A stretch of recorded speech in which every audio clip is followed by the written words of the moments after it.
네, 반갑습니다. 사랑합니다.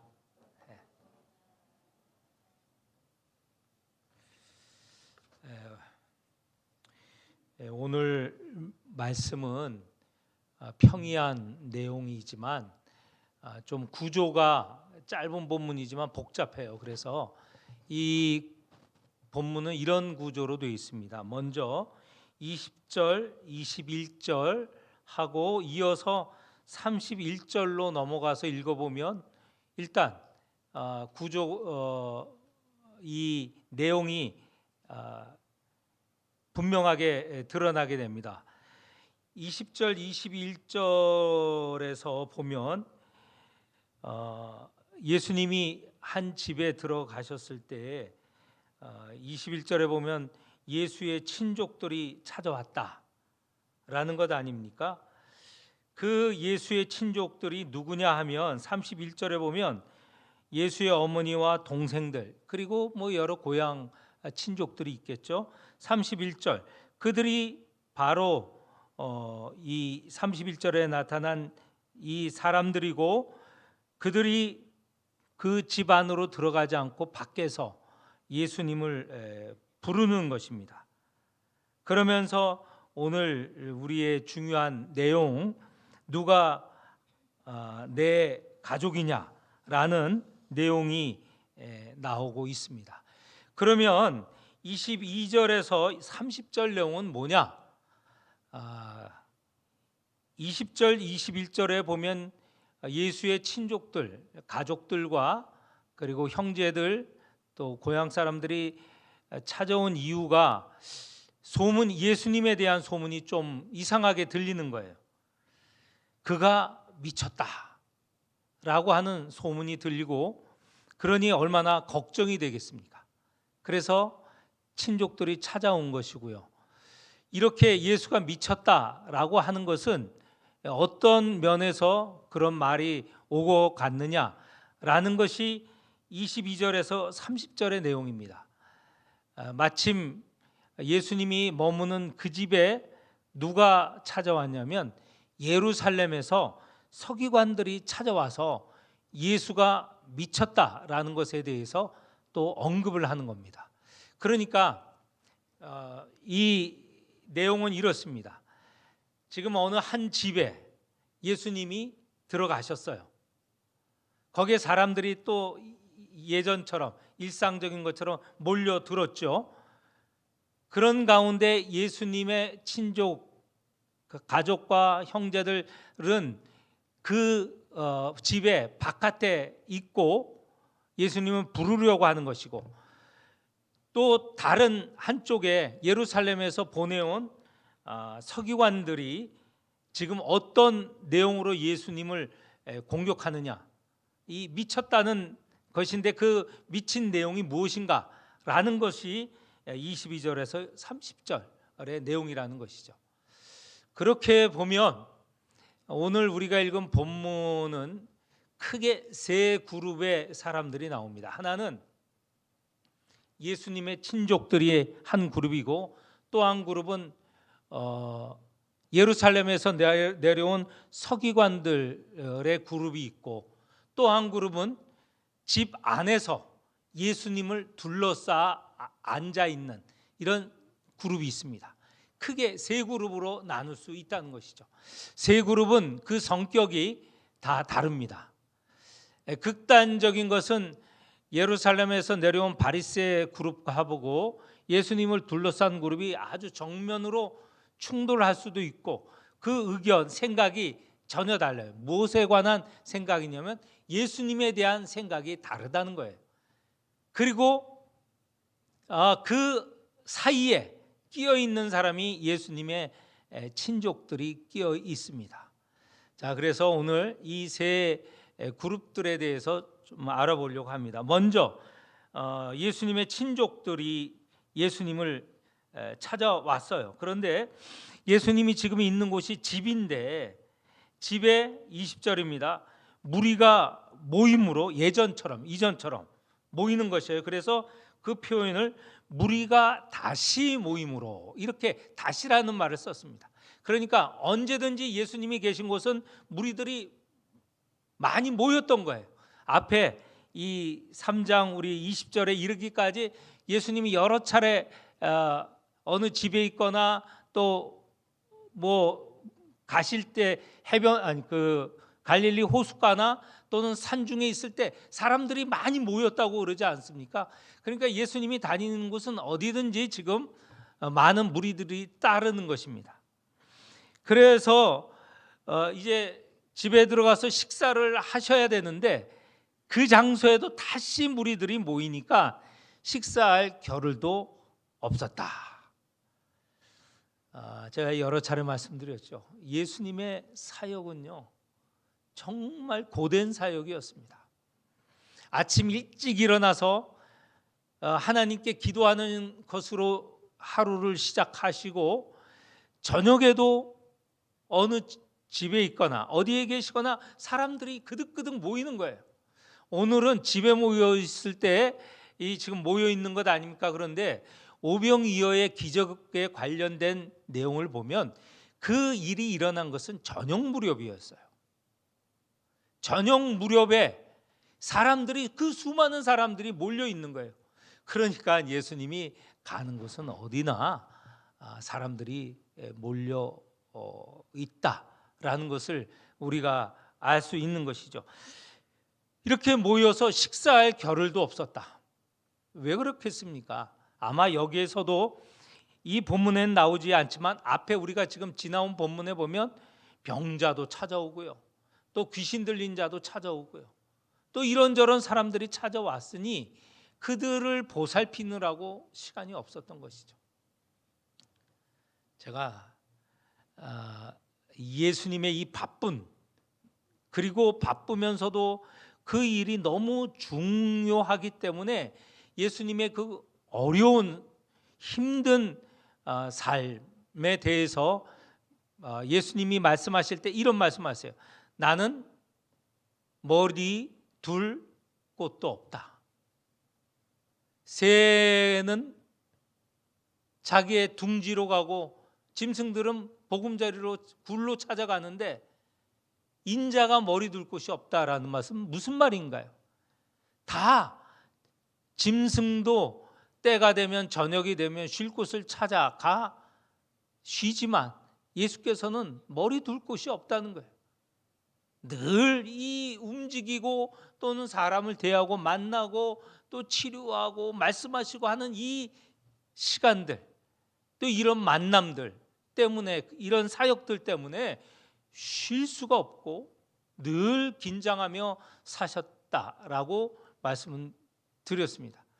예수님은 공생애 3년이라고 알려져 있죠.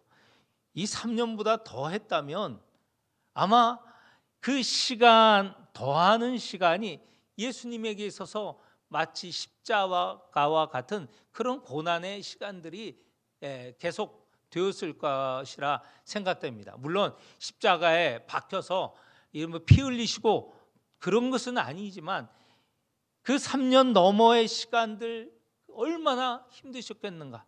예수님도 몸을 입으신 분은 아니에요. 우리와 똑같은 성정을 갖고 계셨다고 하셨어요. 얼마나 힘드셨겠는가. 오늘 이렇게 식사할 겨를도 없는데 그때 이 밖에서 친족들이 찾아왔어요. 이미 여러 차례 말씀드리지만 어머니, 형제, 그리고 다른 복음서에 보면 자매, 그리고 고향 사람들, 예수에 대해서 큰 걱정이 생긴 거예요. 가족들은 물론이죠. 가족들은 예수에 대해서 소문이 안 좋으니, 귀신 들렸다, 미쳤다라는 소문이 들렸으니 얼마나 그 마음이 지금 두렵습니까? 그래서 어떻게 됐든 이 가족의 하나인 예수님 데리고 아마 고향으로 돌아가고 싶었겠죠. 그리고 친족들도 온 이유가 고향 사람, 고향의 같은 혈족들 아닙니까? 와서 예수를 데려가야 자기 이 혈족, 이 친족 간에 이 큰 어려움이 없을 거로 생각되어서 찾아온 것이죠. 이렇게 찾아와서 21절에 보면 그를 붙들러 왔다는 거예요. 붙들러 왔다는 것은 그냥 붙잡는다 이게 아니잖아요. 데리고 어딘가 가고자 했는데 그게 어디겠습니까? 고향이겠죠. 고향으로 돌아가려고 찾아온 것입니다. 왜 그러냐면 거기 2절 끝부분에 나와 있지만 소문이 그가 미쳤다라는 소문이 들렸기 때문에 그렇습니다. 자, 여기서는 1절 30절 20절 21절에 보면 미쳤다라는 정도로 끝나는데 그 미쳤다라고 소문이 난, 그리고 그 소문의 중심이기도 하고 그 소문을 내고 그 소문으로 예수를 책잡으려 하고 예수를 어떻게 됐든 더 이상 사역하지 못하게 하려고 하는 세력이 있었죠. 이게 두 번째 다른 그룹인 예루살렘에서 내려온 서기관들 그룹입니다. 지금 여기는 갈릴리 지역이거든요.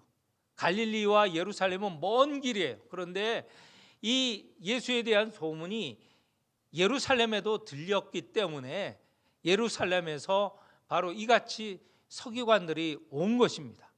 서기관들이 왔는데 그 서기관들이 예수에 대해서 말하는 것이 22절에 나와 있습니다. 그들은 뭐라고 말을 하냐면 그가, 예수죠, 바알세불에게 집혔다. 이것은 바알세불이라는 그런 귀신에 매여 있다. 이 집혔다는 말이 뭡니까? 신이 어떤 사람에게 내려서 그가 하게 하는 일, 이걸 가지고 그 신에게 집혔다라고 말을 하지 않았습니까? 그러니까 예수께서 바알세불에게 잡혔다. 그의 영향하에 있다라고 하는 것이 바로 서기관들이 소문을 내고 그리고 알고 있는 내용이죠. 그래서 예수를 책잡으려고 하는 것입니다. 또 하나는 22절 중반 이후에 보면 귀신의 왕을 힘입어 귀신을 쫓아낸다. 저가 어떤 일을 하는데 그 일은 귀신의 왕이 누굽니까? 한마디로 말하면 사탄 아니에요.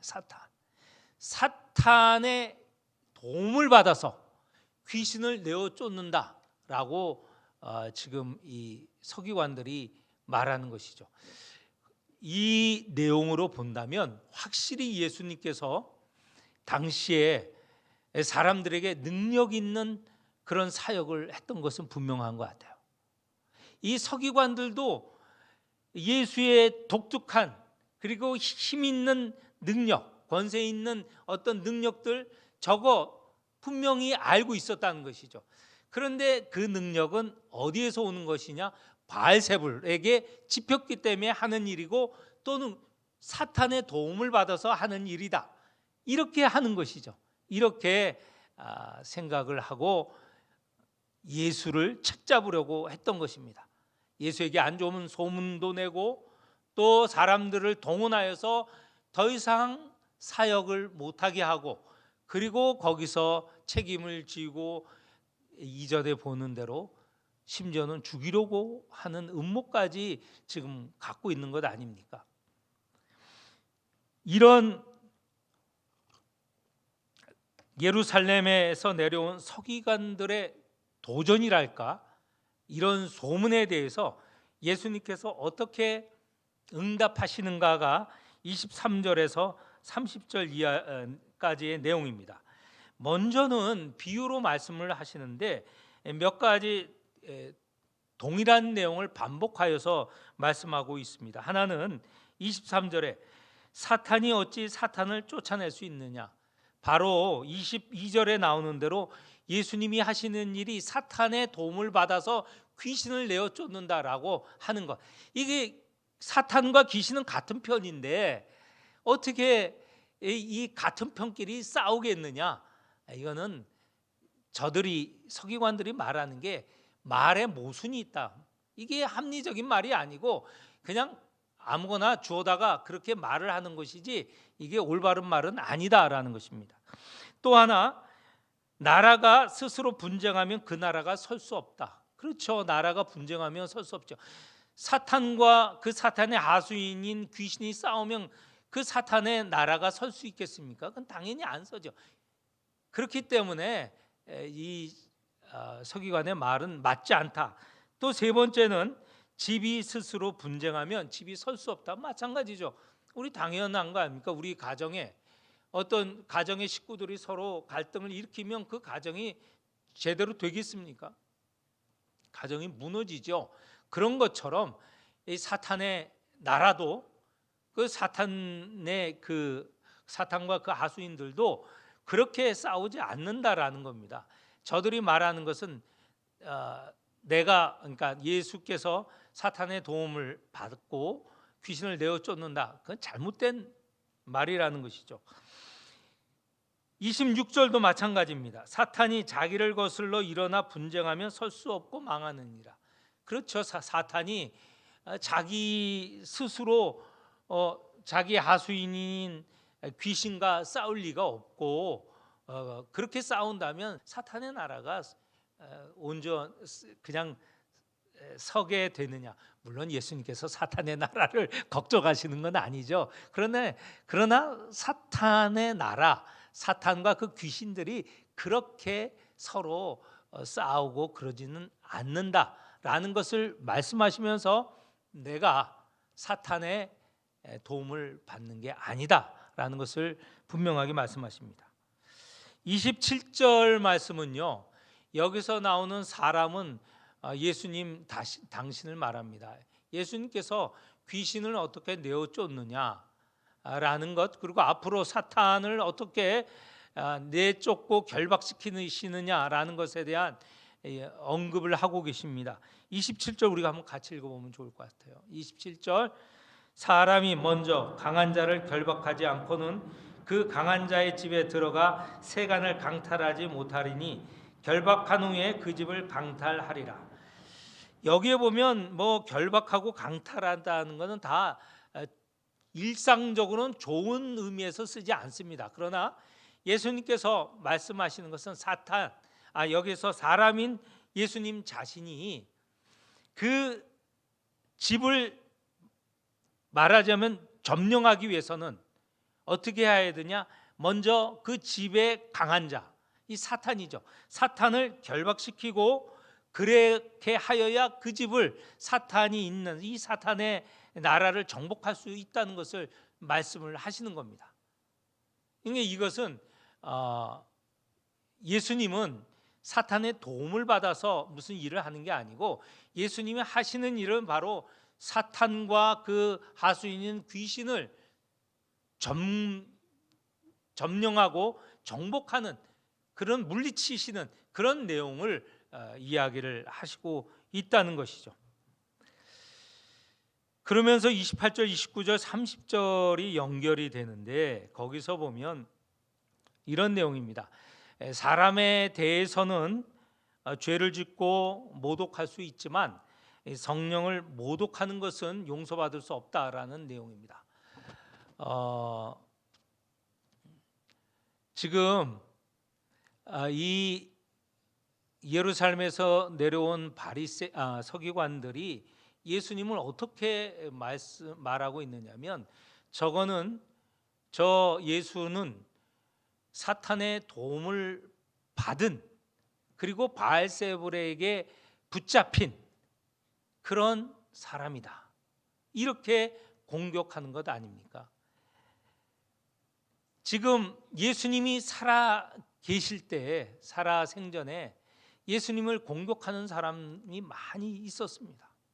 제일 공격하는 사람은 이 바리새인 서기관들, 그리고 나중에 보면 헤롯 당원, 그리고 사두개인. 그러니까 이 이스라엘에 있는 모든 지도자급에 있는 사람들 전체가 다 예수님을 공격했습니다.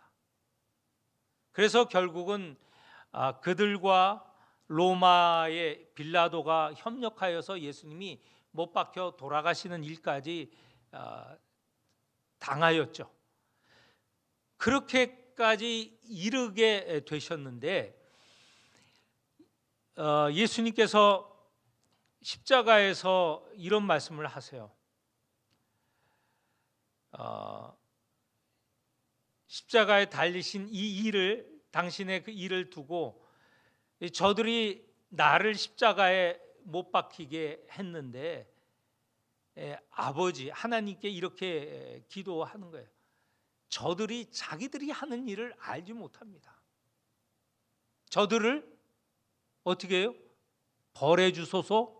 그렇게 얘기했습니까? 사하여 주옵소서. 이렇게 말씀을 하셨어요. 예수님은 당신을 십자가에 못 박는 이 세력들, 이 사람들을 두고 용서를 오히려 구하셨어요. 지금 그 의미가 있습니다. 28절에 사람의 모든 죄와 모든 모독하는 일은 사하심을 얻되, 그렇지만 예수님께서 이제 그렇게 되어 십자가에 달리시고 죽으시고 사흘 만에 부활하셨습니다. 그리고 예수님께서는 성령을 허락하셨어요. 성령을 주셨어요. 그래서 사람들로, 특별히 먼저는 제자들에게, 그리고 사람들에게 예수님이 누구신지 깨닫게 하시고 보여주시고 알려주시고 하셨어요. 알려주시고 깨닫게 하셨어요. 그 성령을 거역하면 용서받을 길이 없다는 것이죠.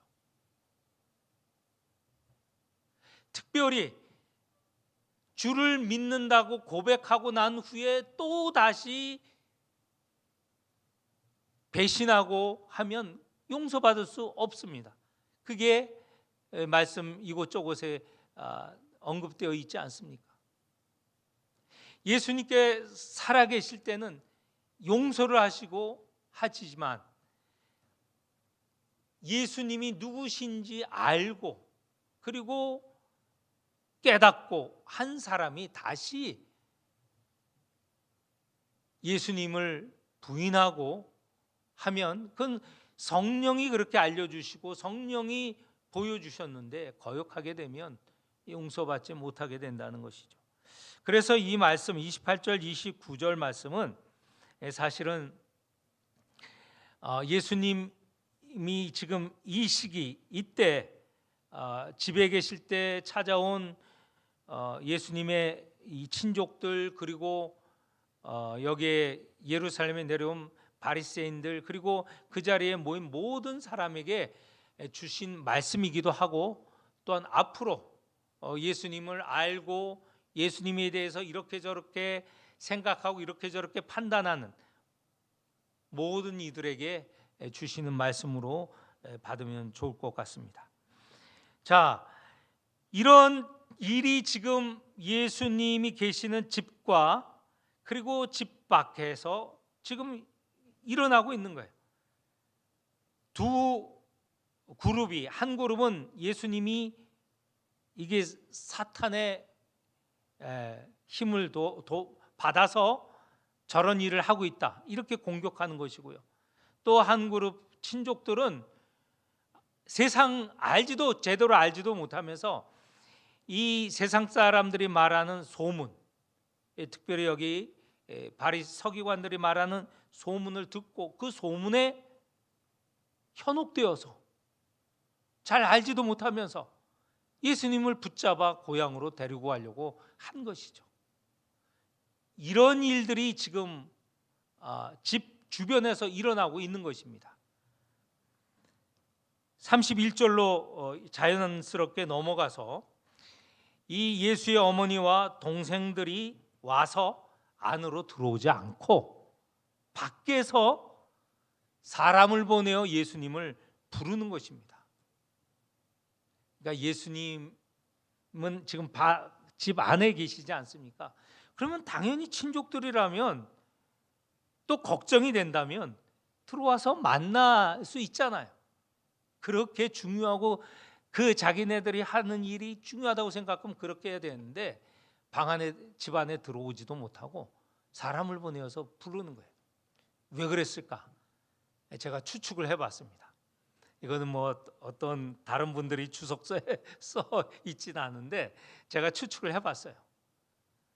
집안에 들어가면 자기들도 예수를 둘러싸고 앉아 있는 사람과 같은 취급을 받을까? 예수를 둘러싼 사람들은 다른 말로 본다면 예수님의 제자라고 할 수 있어요. 제자라고 말해도 무난해요. 아마도 우리가 지난 시간에 얘기했던 예수님께서 12제자를 부르시는 이야기가 바로 지난주의 이야기잖아요. 이 12제자가 아마 지금 이 집안에 예수님을 가운데 두고 둘러 앉은 사람들이라고 생각할 수 있어요. 12사람 더하기 또 예수님의 다른 제자들, 이런 사람들이 앉아 있을 텐데, 만약에 이 친족들 자기들도 들어간다면 혹시 그 예수님과 함께한 자들로 오해를 받을까, 두려워하지 않았을까? 그래서 들어가지 않고 사람 불러서 우리 왔다라고 신호를 보내는 것이죠. 자, 그래서 예수님을 부르려고 사람을 들여보냈습니다. 그런데 32절에 무리가라고 하는 것은 또 다른 무리죠. 세 번째 무리. 세 번째 무리가 예수를 둘러 앉아 있었습니다. 그렇게 부르러 오는 사람을 보고 예수님께 이렇게 일렀습니다. 32절. 당신의 어머니와 동생들과 누이들이 밖에서 찾나이다. 오래간만에 만나는 가족들 아닙니까? 친족들 아닙니까? 그러면 예수님이 어떻게 해야 되겠습니까? 일상적인 우리의 성정, 우리와 같은 그런 성품을 가졌다면 뛰어나와서 아유 어머니 오셨냐고, 얘들아 동생들에게 왔느냐, 이렇게 하셨을 텐데, 그런 자리에서 예수님은 이 지금 앉아 계신 이 자리가 어떤 자리인지 알고 있었던 거예요. 예루살렘에 온 서기관들이 어떤 심사로 지금 이 집을 둘러싸고 또 집 안에 있기도 했는지 모르죠. 그 분위기가 어떤지, 또 가족들조차 오해와 편견을 가지고 찾아왔다는 걸 알고 계시는 것이죠. 그렇기 때문에 이 자리가 복음을 전하는 중요한 자리로 생각을 했습니다. 인정보다도 더 중요했던 게 하나님의 뜻이라고 생각을 했던 거예요. 그래서 예수님의 태도는 우리가 생각해 보면 일상적인 모습은 아니다라는 거예요. 일반적인 모습은 아니다라는 것이죠. 이렇게 찾아온 가족을 두고 이렇게 묻습니다. 33절에 누가 내 어머니이며 동생들이냐. 지금도 이런 말이 있으면 황당한 말이잖아요.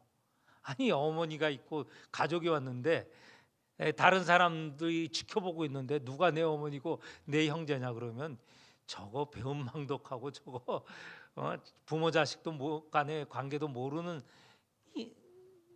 놈이라고 이렇게 말할 수 있죠. 근데 그 오래전, 그리고 이런 면에서 우리보다도 더 철저했던 이런 가족 가문, 중요시했던 이 시기에 이런 말을 예수님께서 과감하게 하신 것입니다.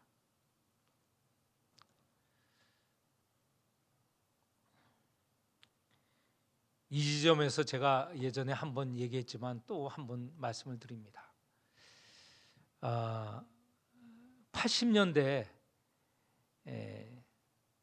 저희 아버지가 전두환 정권이 들어서면서 국회 도서관 서기관으로 있다가 하루아침에 쫓겨나셨어요.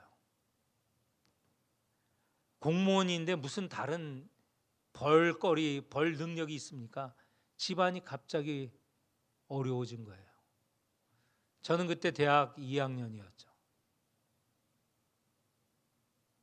굉장히 이제 3학년으로 올라가야 되는 시기에 80년 12월에 이제 쫓겨나셨습니다. 근데 마침 형이 졸업을 하게 되었어요. 형이 일반대학교 졸업을 하고 그 당시에는 취업이 잘 돼서 뭐 제가 알기로 뭐 그 당시에 삼성 저기 현대 뭐 옛날에 그 뭡니까 LG 그룹이 뭐라고 그랬죠? 하여튼 뭐 그런 데서 뭐 5-6개에서 오라고 이 저기 왔어요. 그때는 뭐 사람이 부족해서 뭐 한 사람이 여러 대기업에서 오라고 그렇게 연락이 오고 그랬는데, 그때 형이 이제 취업을 하게 되면 우리 가정은 그래도 숨 쉴 수 있어요. 형이 벌면 뭐 아버지보다 못 벌 거는 아니죠. 왜냐면 대기업에 들어가서 뭐 저도 공부하고 동생도 이제 대학에 들어가야 될 고3에서 대학으로 또 이제 시험 치는 그런 시기였습니다. 한참 집안에 이 돈이 필요할 때인데 아버지는 쫓겨났죠. 형은 학교에 갈 수 있는데 취업할 수 있는데 형이 그 당시에 우리 집안은 믿지는 않았습니다. 저하고 형하고 동생만 믿고 부모님 믿지 않았어요. 형이 취업을 안 하고 신학교를 갔습니다. 신학교를 갔어요. 그것도 고심파라 부산에, 서울에 집은 서울인데 부산으로 내려갔어요. 그러니 집에서 아버지가 얼마나 실망했겠어요. 어머니도 그러고 사실 믿지만 우리도 실망했어요. 왜 이 어려운 때 형이 취업 안 하고 신학교 간다고 할까? 원망스럽죠. 집안에서는 뭐 신학교 가는 형한테 뭐 등록금을 대줄 수 있습니까? 생활비를 댈 수 있습니까? 지금 뭐 집안은 아무것도 없는데요. 근데 형이 뭐 집안에 뭐 등록금을 달라, 신학교 들어가는데 등록금을 달라, 뭐 부산에서 하니까 무슨 뭐 용돈을 달라 할 수가 없죠.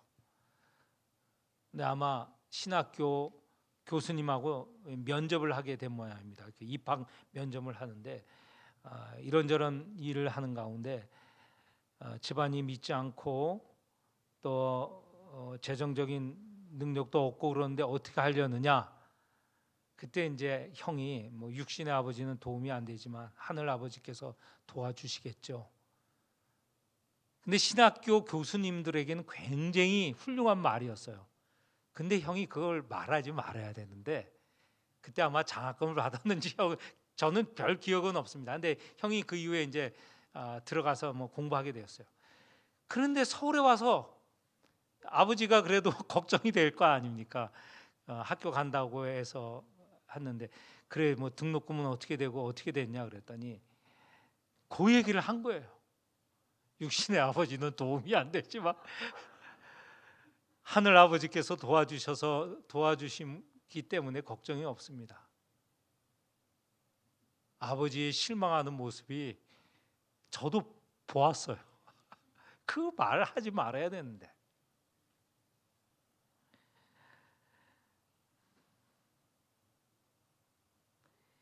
오늘 이 본문이 그렇습니다. 예수님은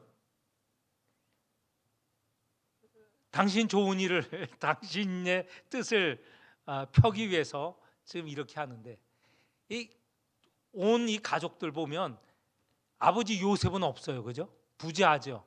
아마 요셉은 돌아가셨을 거로 생각하고 어머니가 찾아온 거예요. 어머니하고 이 형제들이 찾아온 거예요. 그런데 그 앞에서 이렇게 얘기를 하는 겁니다. 누가 내 어머니이며 동생들이냐? 이렇게 물으시고는 예수님께서 자문자답 스스로 묻고 대답을 주시는 거예요. 34절 다 같이 한번 읽어보겠습니다. 34절 둘러앉은 자를 보시며 이르시되 내 어머니와 내 동생들을 보라.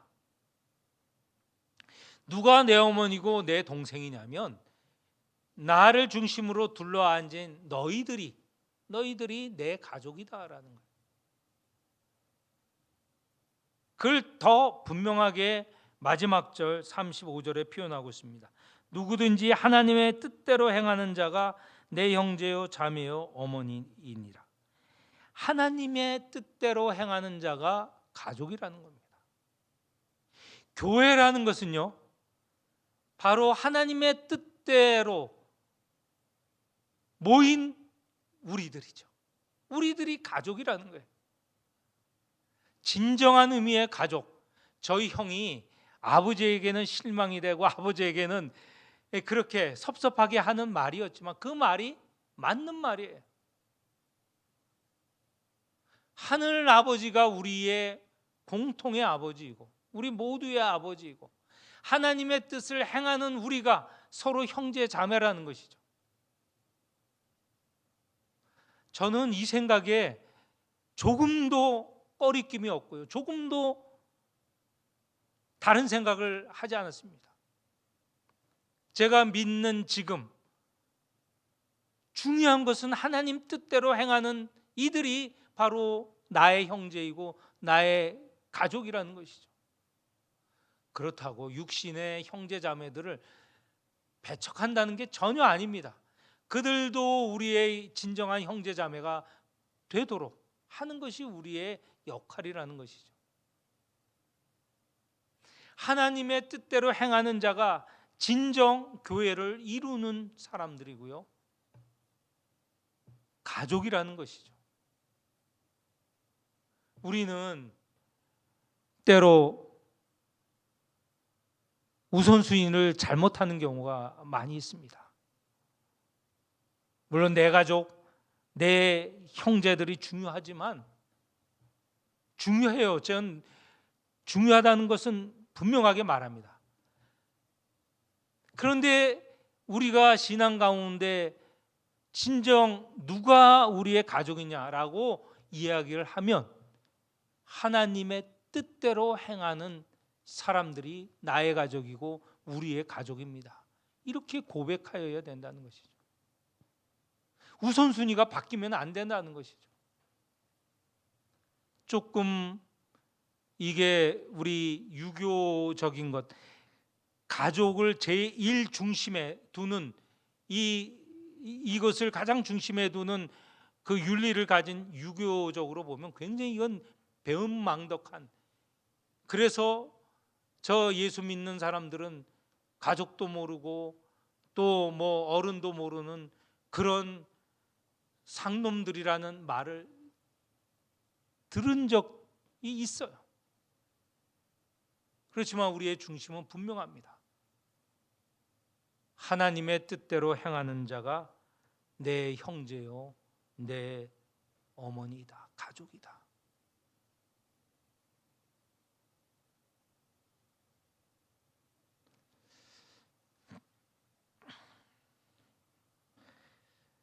아마도 이 당시에 예수님의 이 형제 자매들은 예수님에 대해서 굉장히 실망했고 불쾌하고 그런 생각을 가졌을 것입니다. 그래서 예수님 십자가에 달리실 때까지 이 형제 자매가 예수를 믿고 따랐다는 것은 없습니다. 나중에 예수님이 죽고 부활하시고 난 후에 예수님의 동생 야고보가 초대교회 예루살렘 교회의 지도자가 되는 그런 변화가 있었지만 이 말을 들었을 때 형제들이 얼마나 이 배반감을 가졌을까 우리가 생각해 볼 수 있습니다. 그런데 예수님은 그것보다 더 중요한 것은 하나님의 뜻대로 행하는 이들이 내 가족이다라는 생각이 우선이었다는 것. 역시 우리도 이 믿음, 이 말씀을 우리 마음에 새겨야 하겠습니다.